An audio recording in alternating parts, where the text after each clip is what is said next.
अस्सलाम वालेकुम स्टूडेंट्स। आज हमारा टॉपिक जो है वो फर्स्ट ईयर का है और डिटरमिनेंट है। अब डिटरमिनेंट जो है ये सिंपली इससे पहले हम क्लासेस में सीख चुके हैं कि भाई डिटरमिनेंट फाइंड आउट कैसे करना है। जो इसका एज यूजुअल मेथड है वो तो आपको बता दिया जा चुका है, लेकिन कभी कभी जो डिटरमिनेंट होते हैं, देखें यहाँ मैं लिख रहा हूँ एक आपके पास एक डिटरमिनेंट ताकि आपको बताने में आसानी हो। ये देखें, अगर मैं यहाँ लिखता हूँ 2 -2 3 -2 2 4 0 1 8। स्टूडेंट्स देखें, अब ये इस टाइप का डिटरमिनेंट हमने बनाया है, ठीक है ना। तो अगर हम चाहें इसको तो किसी और तरीके से भी सॉल्व कर सकते हैं। चलो ये हमने यहाँ लिख दिया 3। ओके, हम यहाँ पर जो है अगर एज यूजुअल मेथड से इसको सॉल्व करना चाहें तो कर लें, लेकिन इनकी जो प्रॉपर्टीज होती हैं डिटरमिनेंट की वो इसके सॉल्यूशन को बहुत ज़्यादा आसान बना देती हैं। और जब आप लोग एंट्री टेस्ट में और एमसीक्यूज के एस्पेक्ट से जब इनको सॉल्व करते हैं तो वो जो है बहुत ज़्यादा, यानी कि मिनट्स की जगह सेकंड्स में सॉल्व होने के लिए आप काबिल हो जाते हैं, ठीक है। तो सबसे पहले मैं जो है यहाँ पर आपको अगर प्रॉपर्टीज बताऊं अकॉर्डिंग टू बुक, यानी कि बुक की लैंग्वेज में अगर मैं आपको बताऊं तो फिर इस वीडियो लेक्चर का कोई फायदा नहीं होगा। बिकॉज वीडियो लेक्चर जो है वो इसलिए बनाए गए हैं आप लोगों के लिए ताकि आप लोगों को बिल्कुल एक आसान जबान के अंदर मैथमेटिक्स की जो भी टॉपिक्स हैं ये समझाए जाए, ठीक है। सो मैं यहाँ पर जो है बुक की लैंग्वेज में प्रॉपर्टीज नहीं लिखूंगा, बल्कि मैं यहाँ पर आपको एग्जाम्पल्स के जरिए सॉल्व करा कर जो है आपको बताऊंगा कि हाँ जी डिटरमिनेंट जो है इनको हम बजरिया प्रॉपर्टीज कैसे सॉल्व करते हैं, ठीक है। सो बुक में जो प्रॉपर्टीज लिखी हैं वो तो बुक्स आपके पास बहुत अवेलेबल है, नेट पर बहुत डेटा अवेलेबल है, आप वहां से कॉपी कर सकते हैं, पढ़ सकते हैं, देख सकते हैं। यहाँ पर मैं आपको इन प्रॉपर्टीज की एप्लीकेशन बताऊंगा, ठीक है। हम एक डिटरमिनेंट अज्यूम करेंगे और उसमें जो है आपको प्रॉपर्टीज वन बाय वन आपको जो भी होगी बिल्कुल आसान तरीके से सिखा देंगे, जिसमें बुक की प्रोफेशनल लैंग्वेज यूज नहीं करेंगे, ना ही वो वर्डिंग यूज करेंगे। ओके स्टूडेंट्स, तो मैं यहाँ पर आपको सबसे पहली बात जो बताना देना चाह रहा हूँ प्रॉपर्टी नंबर 1, ठीक है ना, उसमें ये है कि if all elements of any row or column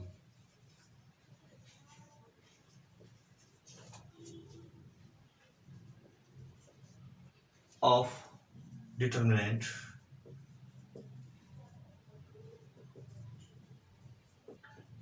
is 0, then its value is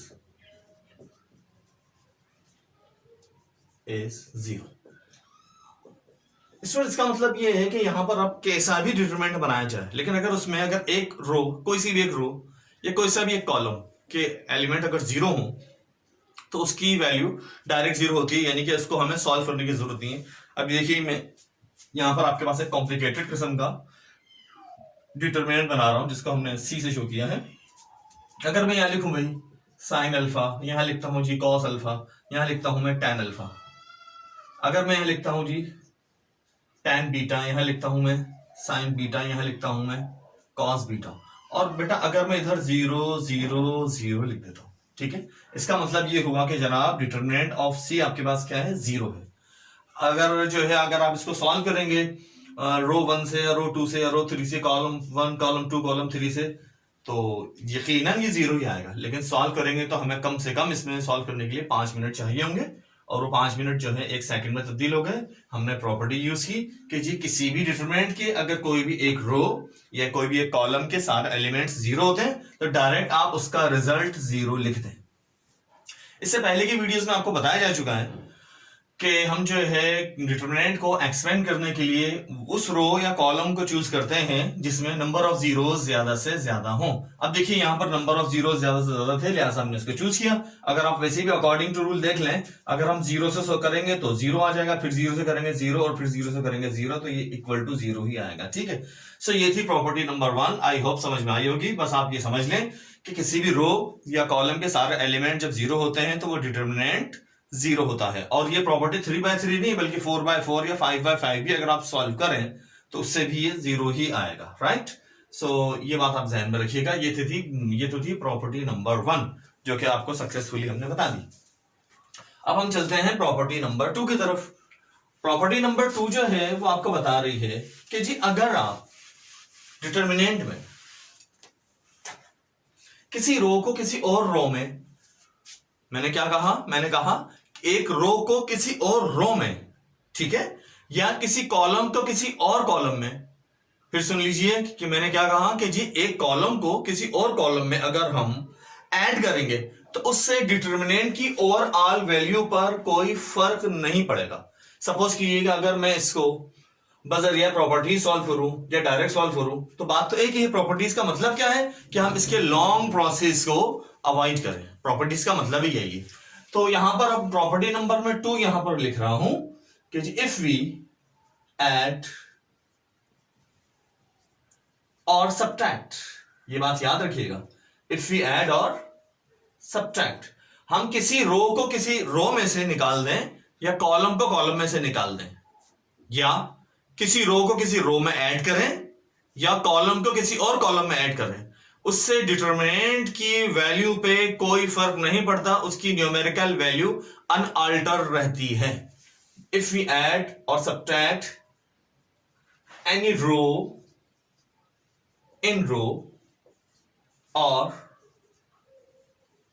any column in column,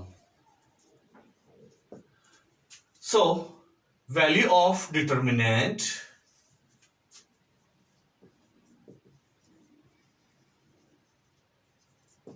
will be unaltered। unaltered का मतलब कि इसमें कोई तब्दीली नहीं आएगी।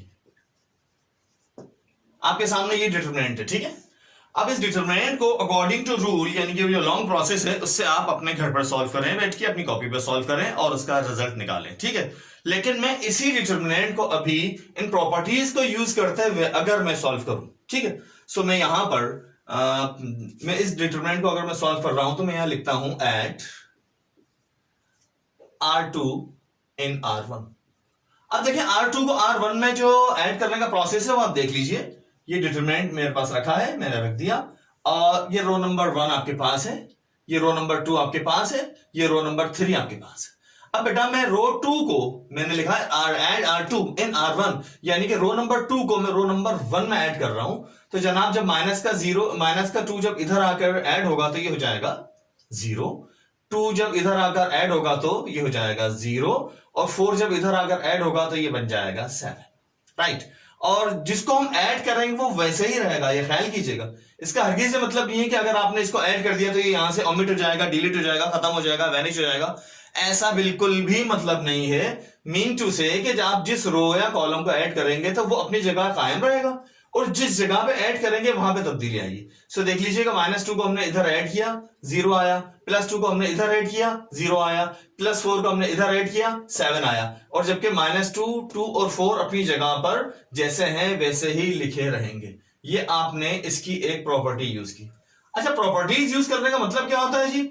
वो ये होता है कि जी हम डिटर्मिनेंट को आसान तरीके से सॉल्व करें, आसान तरीके से सॉल्व करें। और आसानी हमारे लिए कब पैदा होंगी? कि जब आपके पास डिटर्मिनेंट में नंबर ऑफ जीरो ज्यादा से ज्यादा आ जाएंगे। अब आप देखिए कि इस डिटर्मिनेंट में जो है जीरो ज्यादा से ज्यादा नहीं थे, हमने इस प्रॉपर्टी को यूज किया, प्रॉपर्टी नंबर 2 को, और डिटर्मिनेंट में बहुत सारे जीरो आ गए, यानी कि 2 जीरो आ गए।